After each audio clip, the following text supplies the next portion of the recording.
the Future podcast is brought to you by Aberhart Ag Solutions.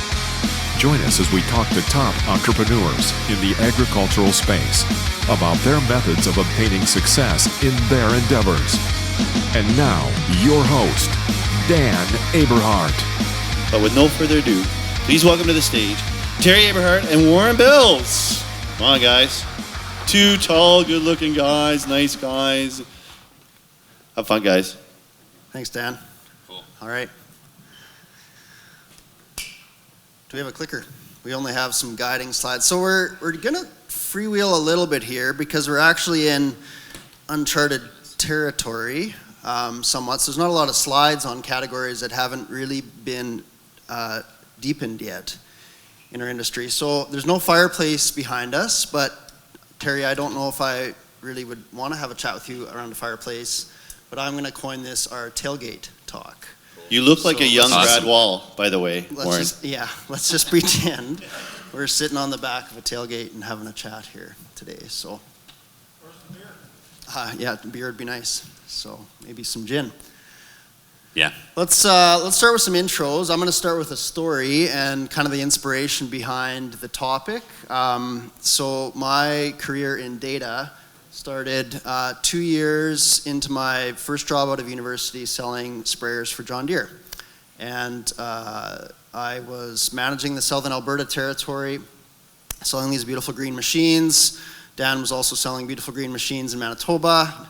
And it was the middle of summer, I think it was around the 10th of July, and my phone rang a lot in those weeks. And I answered it, and it was a custom applicator that I'd grown a really great relationship with. And he said, "Warren, I have a problem." I say, "No problem. What's your problem?"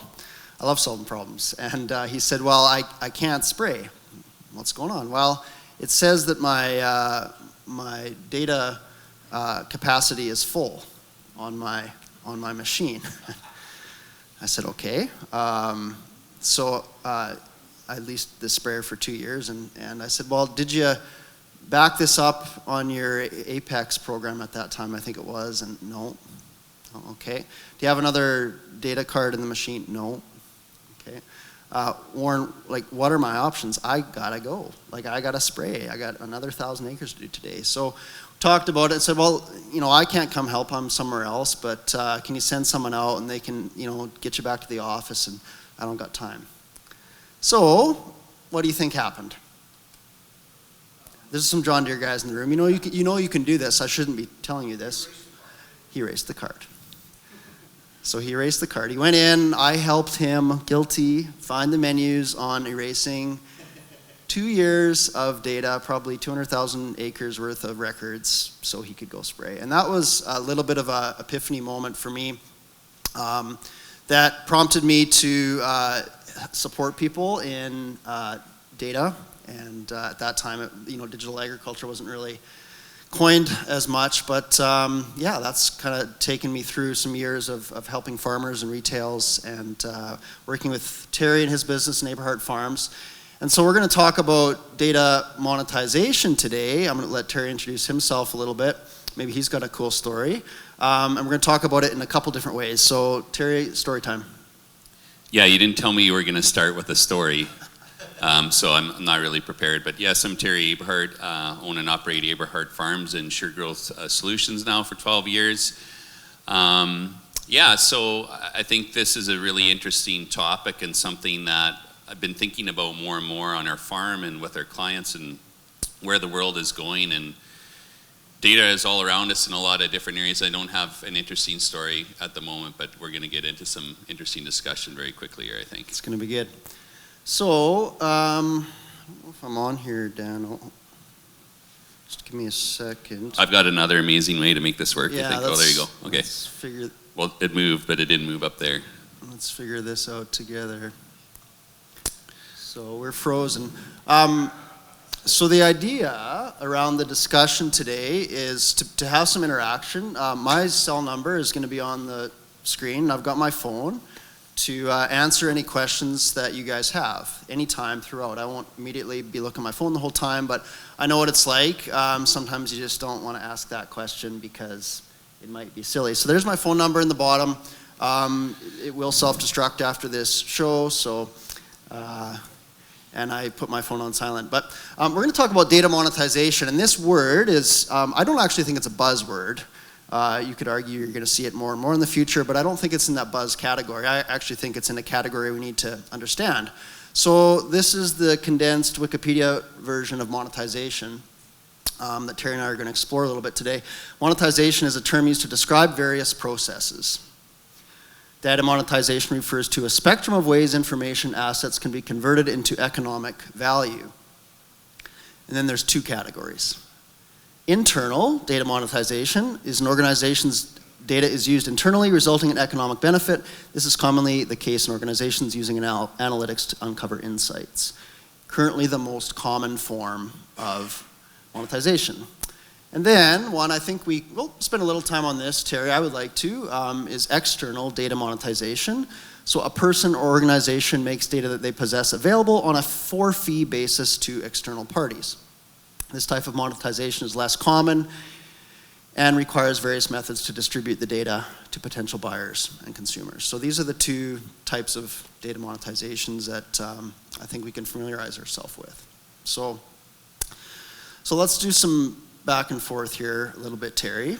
And what we're going to do is we're kind of going to move through these categories on past, present, and future a little bit. So my question, to kick off to you is, let's just dive into it.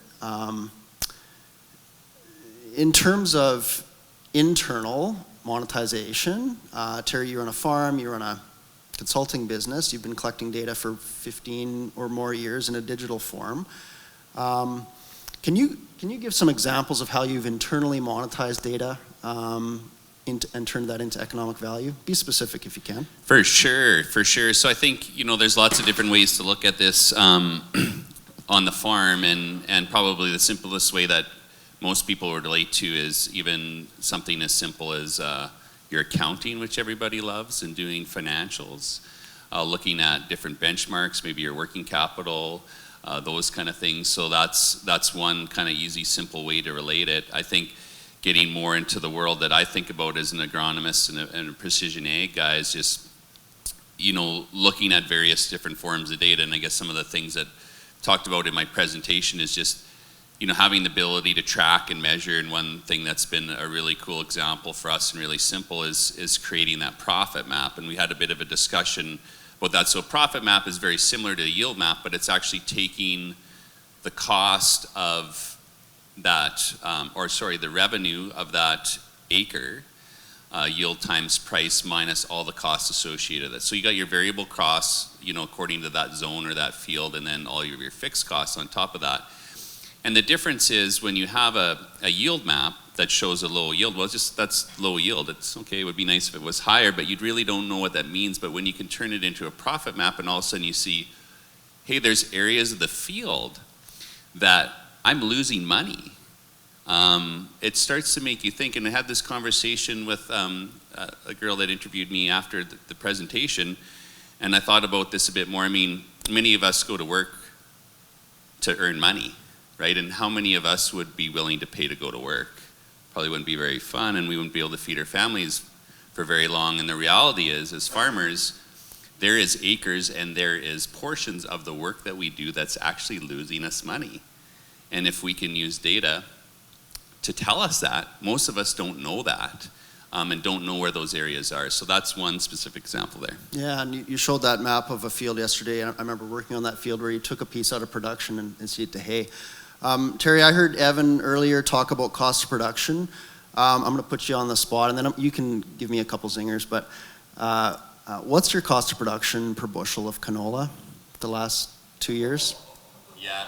Yeah, you got me there. I should have been expecting that. So our cost of production on canola probably and it depends per year, per field. So I actually don't look at the average that often. But yeah, I'm trying to do the mental math now here really quickly. It's really good. So you mean cost of production per field, Terry? Per crop? I do. I have the ability to look at those reports, but I don't look at them as much as I should. But Yeah, so to give you the actual number right off the top of my head, I couldn't do that, so you caught me there. I'm sorry, guys. You can pick another crop if you want. So I might get a drink ticket there myself. This is looks like it's going to turn into a bait here soon. Okay, so. it's your turn. It's your turn, buddy. What do you got for me? So you want to ask me a question around this category? Yeah, I'd like to see, farm management software is a really interesting thing. I think it's really important. We're all going to have a base platform, and I just got back from Agritechnica, and one of the things that I think is a bit exhausting for growers in the industry right now is, there was literally 100 data platforms there in various different ways, shapes, and sizes, and they're all promising, that they're better than anybody else, and those kind of things. So we've invested quite deeply over the years into, the platform Trimble Ag Business Software, and we're using it in really valuable ways in a lot of areas of our business, but it took us time to get there. But I think this is a huge challenge for growers, and this is one of the tools that you need to do to collect that data to start having these insights and creating value. But where do you see this space going, and where does, from your own viewpoint, and also as, say Xarvio, like how do they look at this? Yeah, it's a good question we faced a lot. I would suggest that there's a little bit of an industry mindset shift around this category of software, when there was, I believe at one time, and some maybe still believe that there will be a dominant platform in play. So, or let's just say like 3 dominant platforms, kind of like operating systems, right? You get to like 3, so a Windows and a iOS and an Android kind of platform. But I believe that it's too complex in agriculture and food to get it down to 3. There will be a lot of blood on the highway on the way down from where we're at now. If you look at the market maps, there's spatters of farm management software. But it will be a completely interconnected web of tools, I believe, that people will learn to focus on, which tools provide the most value, and that will connect kind of in a hub and spoke kind of way. The hub isn't necessarily the platform, it's just more the intermediate between. So I think the fault, for Xarvio, I get to challenge our strategy, and I get to challenge the fact that, should we enter into the farm management platform space and compete against Trimble or Climate or Deere? And my advice back to our core team has always been, we have extreme expertise in crop protection, modeling, and analytics, and I believe we need to stay focused there as a company and play nice with companies like Corteva and Climate and Trimble and Deere. And so that's my own personal view, and I believe influencing some of the Xarvio strategies. So yeah, there's going to be unfortunately, there's going to be as many farm management softwares in the future as you're probably experiencing today, but expect that hub to be a lot more efficient for you as a farmer.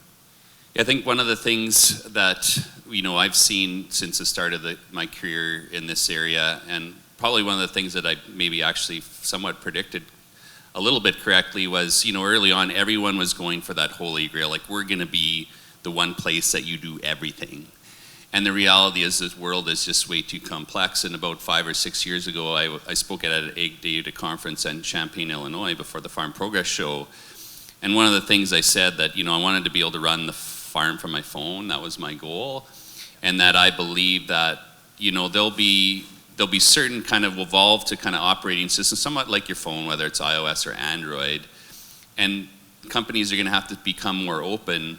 And everyone's going to have a different set of apps that they use for their specific farm that plug in. And so we're starting to see that now. We're starting to see platforms even just recently announced at Agritechnica as well, or just before that was the Farm 365 or whatever it is. So Claus and Deere are actually talking to each other and other companies to share data.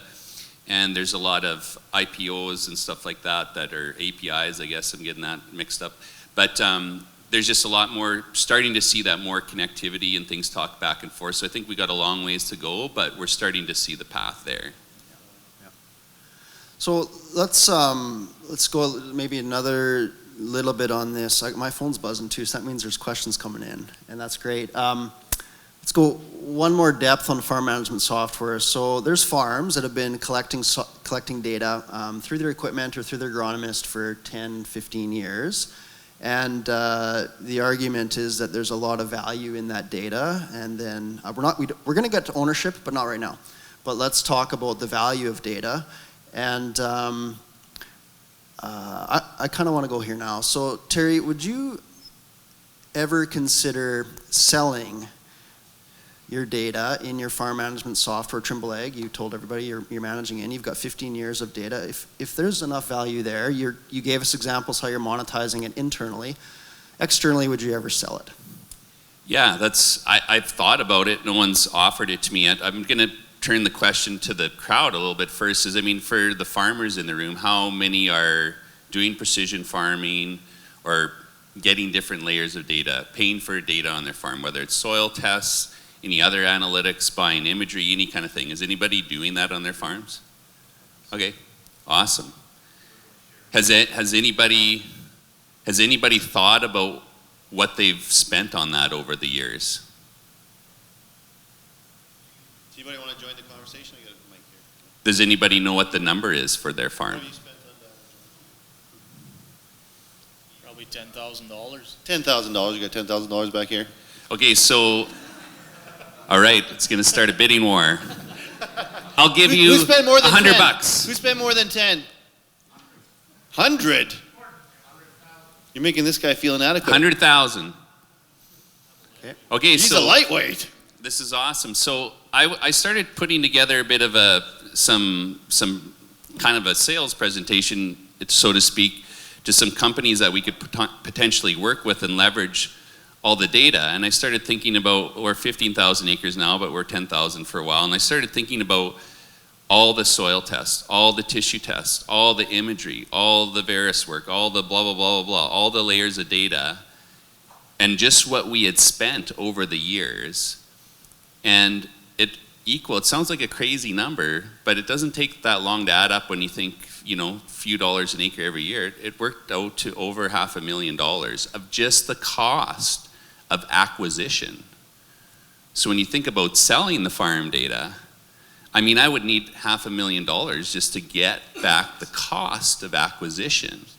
And Is that a lifetime rough calculation? Yeah, basically, since we started the agronomy business 12 years ago, because we weren't soil testing before that, and those kind of things. And then I started thinking about, well, really that data, and this is a part of the issue with big data, is that it's really useless and meaningless when it's just there in a pile somewhere.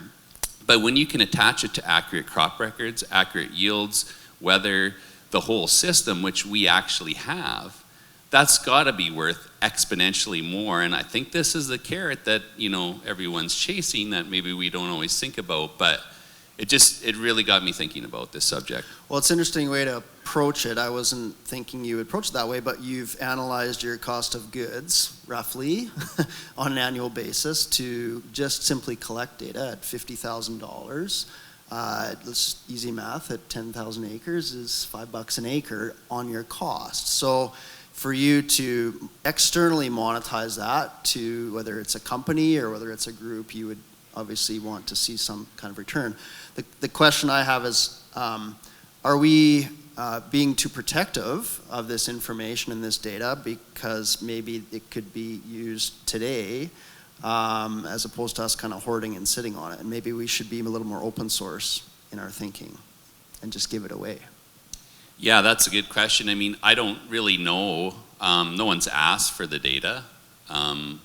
Besides, the guys that want to collect it automatically, or different platforms when you put your data in there. There's obviously value to them. But I was going somewhere else with that. I do have a question for you guys. To what degree do you think that the modern tools that we're all just using basically ubiquitously, like our cell phone would be example, or many of the widgets that come in the tractors, to what degree are they being subsidized by these companies wanting our data? So what I'm saying is, Google's free, but we know that they're getting something in exchange, like 5,000 points of data about every human being on planet Earth every time they go on there. So what's up? Yeah, no, I'll take that one. I saw a really good presentation last week from Joel Wipperfurth at Winfield on this exact topic. And he broke it down to companies in the data management area need to do 3 things. Number 1 is have transparency. So there was a question on my phone here, is Zarvio, I'm a Zarvio employee, are we part of the Open Ag Data Alliance? Today we're not, but Joel actually has made some introductions, so we're going to explore that. But transparency. The second was, it's actually a word that I, kind of like monetization, had to look up, but reciprocity. So is there something that you're getting back in return from exchanging that data? When on Google, and he showed his phone how these apps were using pictures, these apps were using his location, and he's allowing that to occur because he's getting something back in return. And I think in ag, that's actually more common. I think there's a lot of reciprocal value that we get from exchanging yield data into the John Deere platform and back, because there's value on picking up on things. And the last was accountability. And I think from an accountability standpoint, it's accountability in terms of security and safety of data. And I don't think we should, I don't know any farms that have a chief data officer yet, or complex IT redundant backup servers. I know a lot that have lots of good USB drives and drawers. So we actually need to hold the data platforms accountable for the safety and security and storage of our data. So. Yeah, and I mean, I'll maybe just comment on that quickly, because this is a pretty deep subject, but I think, you know, I've been thinking a lot more about all this stuff, and especially when you think about like Facebook and Google, and just thinking about the effect that has on our lives, and especially younger people. They're not on Facebook because it's not cool anymore. But, you know, I think we might look back and reconsider, was it right to make those things free? Because then in order for those companies to be able to move forward, they used advertising. And the reality is, you know, I don't want to get too conspiracy theory here, but it's kind of like a huge human experiment going on. And, you know, we have, like, we didn't really even have cell phones or mobile devices 10 years ago. So this has been an extremely short amount of time, and we look at how much that influences our lives today. It's incredible. For most people today, probably the first thing they look at when they wake up and the last thing that they look at before they go to bed is their phones. And these companies know you better than you know, and know better when you might decide, you know, to buy something, and it's listening to you in various different ways. And when you're riding home on the train from Agritechnica, and you're like, oh man, it'd be so nice to, you know, sit in the hot tub when we got back to the hotel, but it doesn't have a hot tub, and the first ad you see on Instagram when you open it up is about hot tubs. It's not a coincidence. Last night I did a Facebook Live for the first time in my life, and it asked me to allow Facebook to access my audio.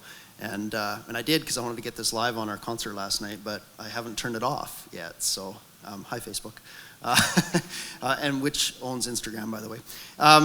Okay, we got some actually good questions on the phone, so you guys are more comfortable that way. That's fine. That's good. You can't get a free beer ticket if you text it on the phone.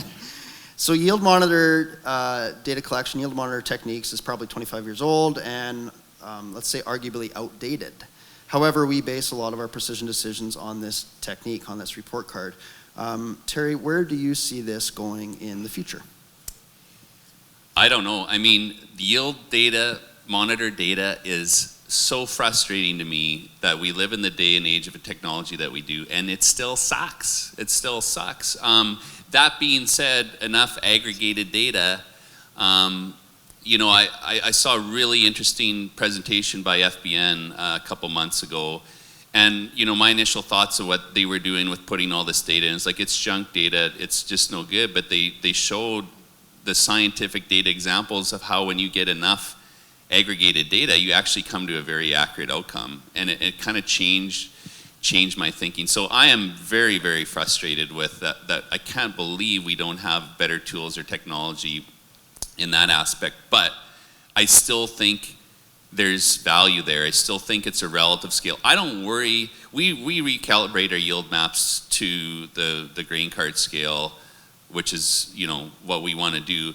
But I'm really looking for the variance across the field, not if it's 5 bushels out on the total, like that's not what I'm making the decision on. I'm looking at what are the variances and how can I manage that or leverage that for my own opportunity. Yeah. And you've got a mixed fleet now of harvesters. You've got deer and a claws, I believe, and you've managed without any yield gaps this year. Well, we're not done it yet. So, this is one of the Achilles heels too, is it does take time to manage the data and manage it properly. And as much value as there, sometimes other things become priority. But, one of the cool things that you couldn't have done a long time ago is, and I might get in trouble for this, but I don't think so anymore, but our claws combine data is going to my John Deere. It's got a John Deere monitor in it. It's got an AgBridge connection, and so I think that's kind of cool. And so some of those things are interesting. Yeah. What's interesting in my John Deere is if you want to compare fuel use between all the combines, it's extremely hard to do that. You can't just click a report, and maybe you can now, so I apologize if that's changed.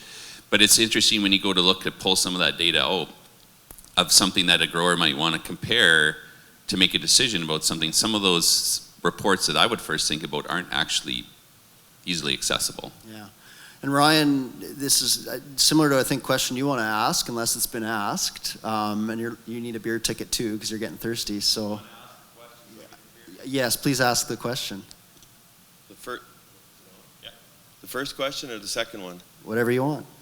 Firing range. My second question was, when you talk about producers owning their own data, which I agree, do you feel they own the outcome of the analysis of the data that may have been done by a platform, such as yield data and input costs that were used to generate a profit map? Does the producer own the profit map, or who owns the outcome?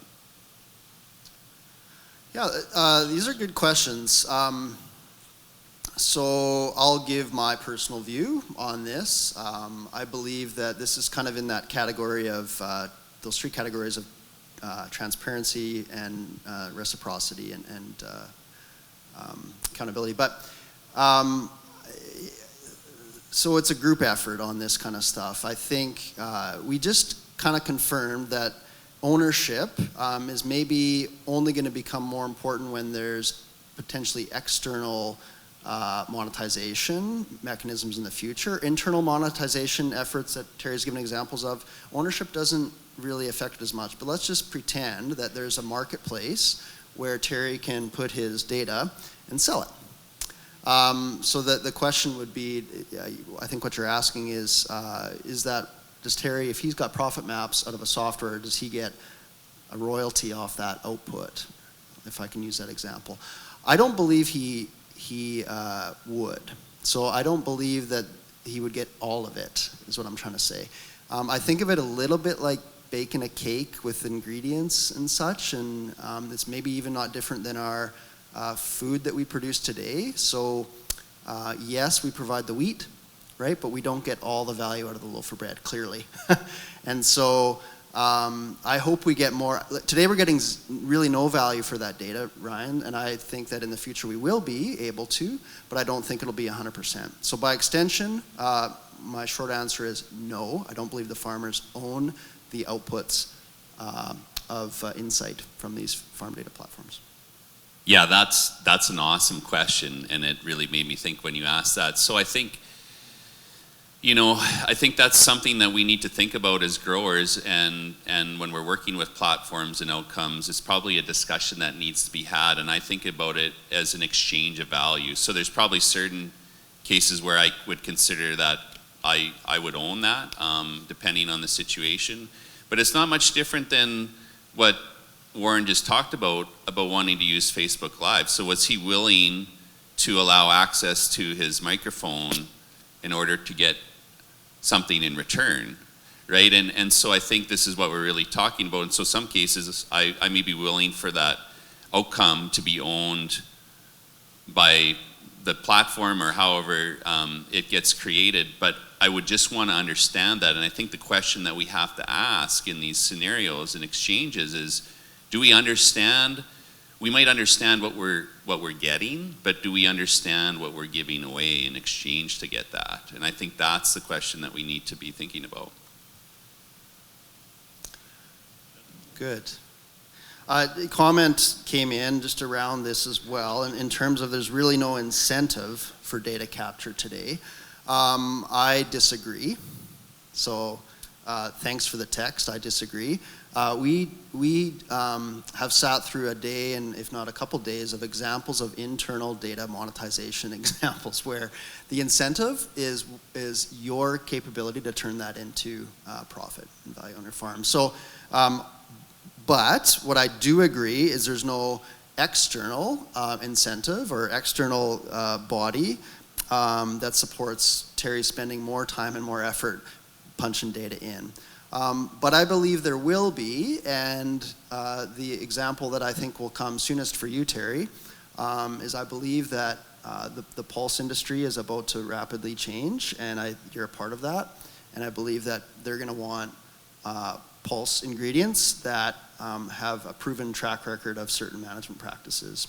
And so I believe your data will be valuable, and the granola bar made of this plant-based protein, I think you'll have a capability to actually get a premium for it.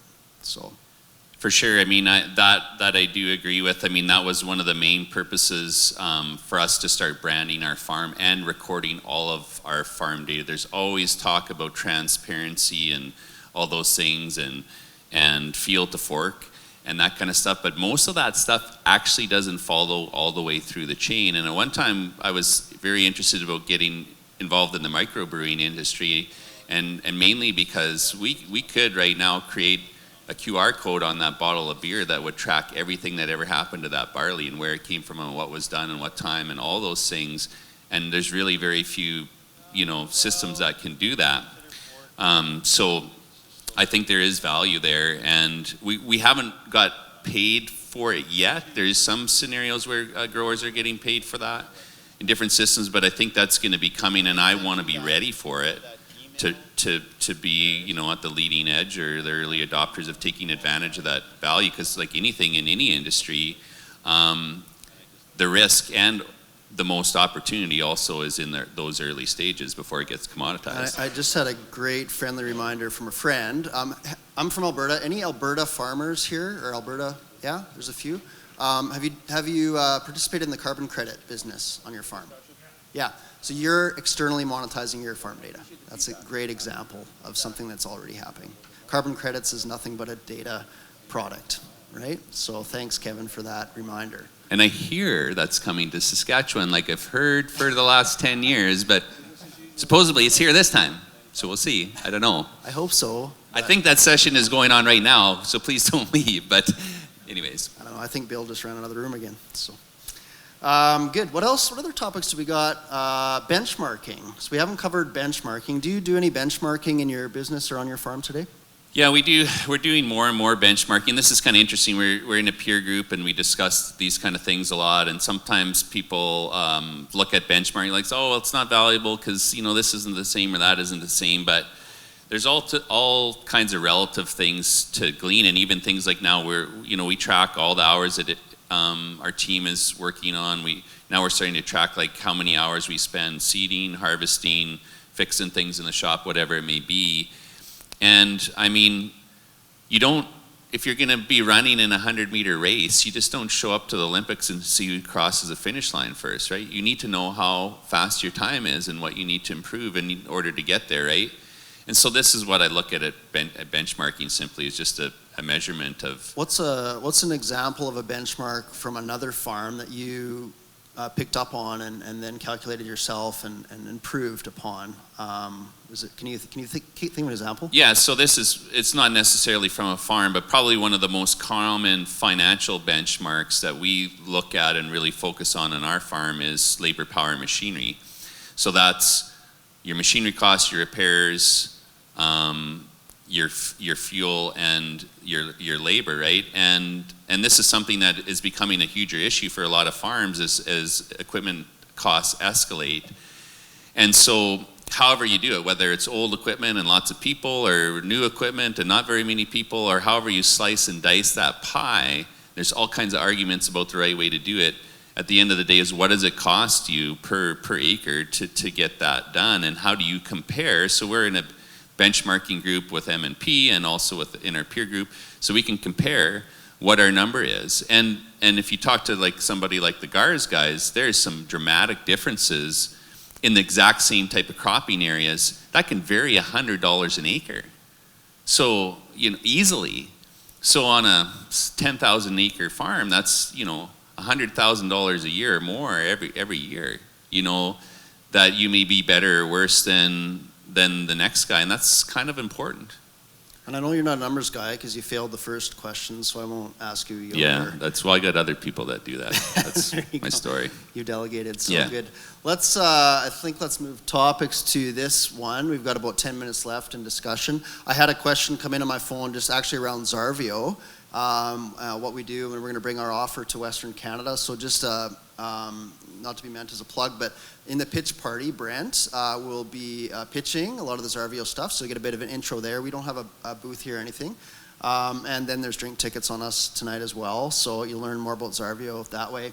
But this category is a place that we've excelled in, and I'll tell you a story. So the story is we wanted to come up with a scouting app, and this is what the team told me. And I've seen a lot of scouting apps, and they said, we're going to build a scouting app. I'm like, oh, great, here's another scouting app. They said, no, we're going to build a scouting app that automates the scouting. I'm like, okay, I like that word. Tell me more. So we're going to take a picture of a plant, and we're going to tell you what it is with the picture. I'm like, yeah, whatever. And so I'm an internal skeptic, but they convinced us that we would do this. We launched it in 2016. It came out as Weed Scout. It got a lot of downloads from the other people that were looking for Weed Scout, but we had a few farmers that downloaded it as well. Unintentional audience there. And it kind of didn't work great.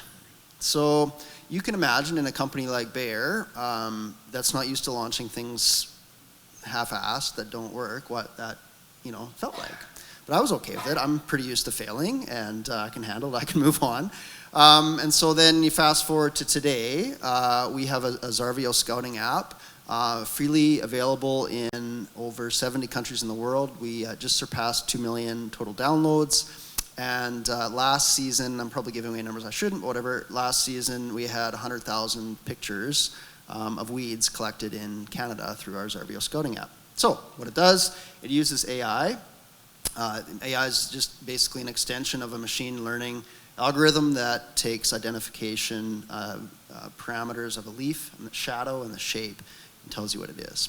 So I'm bullish on this space. I can get past the buzz of the AI, ML kind of stuff because I'm seeing examples. I want you guys to experience that as well and use these apps to your advantage to augment, not replace your decisions. So I think my story here is if you're following the Sense and Spray space, and maybe Terry, you could comment on your experience at Agritechnica in the Sense and Spray. But Zarvio is one of a few companies that are working on Sense and Spray technology, which is essentially detection, identification, and action right through the boom, and doing that on the go. So I'm bullish. There was another presenter that said this space was coming hard and heavy, and we better buckle up. Yeah, I agree. I mean, I think there's so many applications that we don't even really realize or understand that is already using AI, and I guess the Facebook and the advertising examples is a huge example of that in the everyday world. But so in Agritechnica there again, there was a lot of companies working in that specific space, and I think there's a lot of attention being put on reduction of chemicals, but I kind of think once in a while I think about skipping the technology. Like Ethiopia, they never had landlines; they went straight to cell phones, and you can get great cell phone data anywhere in Ethiopia. It's crazy, but so why are we focusing on knowing where to spray? Why don't we use the same technology to know where to go pluck it or shoot it with the laser or whatever, and skip the whole chemical thing to begin with? Maybe that's not a great strategy for a chemical company to develop, but we're doing it. Yeah. So, those are just some of the things that I see. And the other thing that we're going to need this for is, and I think this is kind of the stumbling block for a lot of growers, is there's so much data, don't know what to do with it, they don't know where to start. And I used to be kind of against this idea of using algorithms and you got to know, you got to have knowledge, you got to have human input and all those things. But at the same hand, I'm realizing that there's huge opportunities for us to learn and leverage that we possibly can't compute, because as this comes faster and more prevalent, I realize that my very small processor, still running on like half a bit of RAM or whatever it is just not going to be able to keep up with the potential of the data that we can create and what we can do with it. Terry, if you had Sense and Spray on your farm today, what would be the first pass that you would save the most money on? So you're over your fields 3 or 4 times. What would be the one you'd save the most on? I think it would be, pre-seed burn off for sure. Would probably be the first very simple one. Yeah. I think there's examples out there showing 80% reduction in that specific pass. The second one I've seen is post-harvest. Anybody that's doing post-harvest, they'd probably see the same. So huge opportunity. Question in the back. Yeah, Warren, thanks very much. Question around artificial intelligence for you. So which way did Sarvio choose to go? Kind of like towards down the route of neural networks or more the rule-based approach? Is that going to assume you guys, when you got pictures, there was a lot of pictures that weren't really supposed to be in there, people taking pictures of God knows, right? And so was there like a lot of manual process involved, and how much data would you say you need to collect to actually come to a point where you can say? So I understand the question. I think so. Thanks for that. I can't get too geeky on this because I really don't know the difference between neural networks and rule-based. But all I can tell you is what I was told is our development process. So it's been communicated to me that we need about 500 pictures of a certain plant species at that specific growth stage to allow the machine to begin to take over control of the output decision. So in the early days of training an algorithm, we had manual assignment of those species by experts in an office. We also had Brent, I think I saw him in the back, but we've paid university institutions and research institutions to go take pictures of weeds at multiple stages throughout the year. We paid them to take pictures, and then they label them and they put them in. So it's pretty manual once you get to that 500 picture threshold. After then, that you can start to trust the machine, and you shouldn't be as concerned that the picture of the green postcard is going to throw out the algorithm. But what's crazy about identification of plant species is plants are dynamic throughout the season on these different 2-leaf, 3-leaf. But I actually would say that machines will do better than we will at different stages. I have a love-hate relationship with our scouting app because lots of times it tells me that the buckwheat is something else and I hate it. But the story I have is at Egg in Motion we had a volunteer canola and volunteer mustard. And I don't know if you guys know at the small seedling stage how different they look. They don't really look that different. But the scouting app somehow saw a difference and picked it up accurately. So anyway, we got to learn to trust. It's a bit of trust thing. So. Yeah, so I think we're almost out of time. I think we got one more zinger question from Ryan. So as the equipment guy in the room, and we've been talking about precision ag and everything through this whole event, but you've triggered something on a little bit, is could we start to work on equipment purchases based on data? What I mean is, Terry, what's your cost of operating your combine per acre on the farm? You absolutely know that answer. I know that answer. But absolutely, yes. So I mean, I don't want to, like Warren kind of made me feel silly a little bit earlier, and I was working on getting him back, but we ran out of time. But yeah, no, we do look at all these numbers, and this is something that we're doing more and more at looking at what does it actually cost us to run that sprayer over an acre, and what's our efficiencies and downtimes, and looking at, using mixed tanks, so you're cut your fill times from 15 minutes to 7 and all these kind of things. So we need to be paying a lot better attention to that, especially with the cost of equipment nowadays. And it kind of leads into another thing. I think this is kind of one of the reasons why, you know, Deere would have interest in having the telematics and collecting the data, because they can better understand. If you understand what the value is that you have, then you know and understand the margin that you can sell, what that's worth to the grower. And this brings up to the question that I wanted to challenge Warren with, and I'm not going to let him respond because we're not going to have any time.